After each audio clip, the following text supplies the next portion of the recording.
श्री गणेशाय नमः। आज से यह पावन पुण्यमयी माघ मास महात्म व्रत कथा प्रारंभ हो रही है। यह कथा आपको माघ मास के पूरे महीने में निरंतर प्राप्त होती रहेंगी। इसलिए आप सभी से एक नम्र विनती है कि आप अपने अनमोल समय में से थोड़ा समय निकालकर इस कथा को अवश्य श्रवण करें। सर्वप्रथम रिद्धि सिद्धि के दाता, सभी कष्टों को मिटाने वाले श्री गणेश भगवान जी के चरणों में बारंबार प्रणाम है। श्री लक्ष्मीपति भगवान श्री नारायण जी को भी बारंबार प्रणाम है। उमापति महादेव जी के चरणों में बारंबार प्रणाम है। ब्रह्मा विष्णु महेश और श्री व्यास देव जी, श्री सूत जी महाराज, सौनक आदि ऋषियों तथा सभी देवी देवताओं को बारंबार प्रणाम है, जिनके पवित्र और सरल नाम के जपने से करोड़ों पापी इस संसार सागर से पार हो जाते हैं। उन्हें मेरा बारंबार प्रणाम है। आइए अब कथा में प्रवेश करते हैं।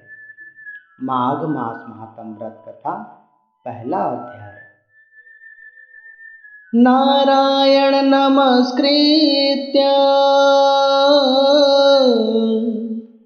नरं चैव नरोत्तमं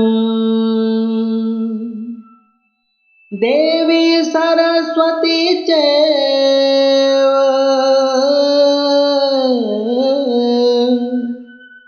ततो जयमुदीरयेत्,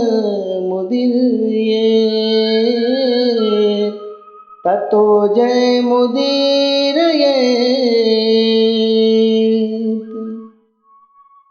सारे संसार के कर्ता भगवान श्री विष्णु, देवी सरस्वती तथा श्री गुरु जी के पावन चरण कमलों में मेरा नमस्कार है और उनका आश्रय लेकर मैं इस माघ मास महात्म भाषा की रचना करता हूँ।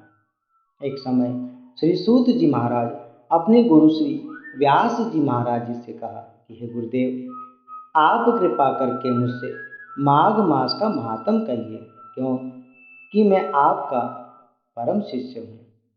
श्री व्यास जी कहने लगे कि हे सूत जी, मैं आपको रघुवंश के राजा दिलीप की कथा सुना रहा हूँ, आप ध्यानपूर्वक सुनिए।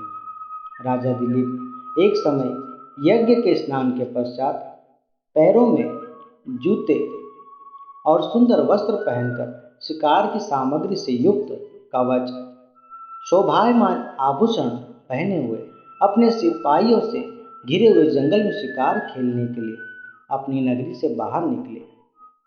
उनके सिपाही जंगल में शिकार के लिए मृग, व्याघ्र, सिंह आदि जंतुओं की तलाश में इधर उधर घूमने लगे और उस वन में अत्यंत शोभा को प्राप्त हो रही वन में कहीं वृक्षों पर मोर नाच रहे थे, कहीं कहीं मृगों के झुंड फिरते थे, कहीं गीदड़ अपना भयंकर शब्द कर रहे थे, कहीं गेंडों का समूह हाथियों के समान फिर रहा था, कहीं वृक्षों के कोटरों में बैठे हुए उल्लू अपना भयानक शब्द कर रहे थे, कहीं सिंहों के पद चिन्हों के साथ घायल मृगों के रक्त से भूमि लाल हो रही थी, कहीं दूध से भरी हुई थनों वाली सुंदर भैंसें फिर रही थी, कहीं पर गंधित पुष्प हरी हरी लताएं वन की शोभा को बढ़ा रही थी, कहीं बड़े बड़े अजगर और उनकी केचुलियां भी पड़ी हुई थी।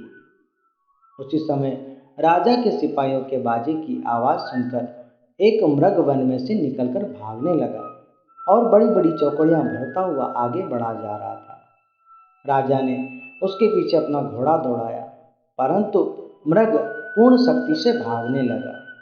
मृग कांटेदार वृक्षों के जंगल में घुसा और राजा ने भी उसके पीछे वन में प्रवेश किया, परंतु दूर जाकर मृग राजा की दृष्टि से ओझल होकर कहीं और निकल गया। राजा निर्जन वन में अपने सैनिकों सहित प्यास के मारे अति दुखी हो गया। दोपहर के समय अधिक मार्ग पर चलने से सैनिक थक गए और उनके घोड़े भी रुक गए। कुछ थोड़ी देर बाद राजा ने एक बड़ा सुंदर सरोवर देखा जिसके किनारों पर घने वृक्ष थे। इसका जल सज्जनों के हृदय के समान पवित्र था। सरोवर का जल लहरों से बड़ा सुंदर लगता था। जल में अनेक प्रकार के जल जंतु, मछलियां आदि स्वच्छंदता से इधर उधर भ्रमण कर रही थी। दुष्टों के समान निर्दय चित्त वाले मगरमच्छ भी उस सरोवर में थे। कई कई जगह लोभी के घर के समान सीमाल भी पड़ी हुई थी। जैसे विपत्ति में पड़े हुए लोगों के दुखों को हरने वाले दानी पुरुष के समान यह सरोवर अपने जल से सभी को सुखी करता था। जैसे मेघ चालक के दुख को हरता है। सरोवर को देखकर राजा की थकावट दूर हो गई। रात्रि को राजा ने वहीं विश्राम किया और सैनिक पहरा देने लगे और चारों तरफ फैल गए। रात के अंतिम समय में शूकरों के एक झुंड ने आकर अंतिम समय में पानी पिया और कमल के झुंड के पास आए। तब शिकारियों ने सावधान होकर उन शूकरों पर आक्रमण कर दिया और उनको मार मार कर पृथ्वी पर गिरा दिया। उस समय सभी शिकारी कोलाहल करते हुए बड़ी प्रसन्नता के साथ राजा के पास गए और उसी समय राजा ने देखा कि अब प्रभात हो गई है और उनके साथी अपनी नगरी की तरफ चल पड़े। जब राजा दिलीप और सैनिक सभी अपने नगर की ओर चलने लगे तो रास्ते में उन्हें एक तपस्वी को देखा जिसका शरीर तपस्या और नियम के कारण बिल्कुल सूख गया था, जो मृगशाला और वल्कल पहने हुए था।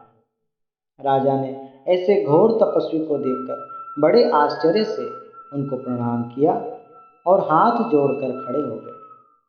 तपस्वी ने राजा को कहा कि हे राजन, इस पुण्य शुभ माघ मास में इस सरोवर को छोड़कर तुम यहाँ से जाने की इच्छा क्यों करते हो? तब राजा दिलीप ने कहा कि हे महात्मन, मैं तो माघ मास में स्नान के फल के बारे में कुछ भी नहीं जानता, अतः आप कृपा करके विस्तार पूर्वक मुझे बतलाइए।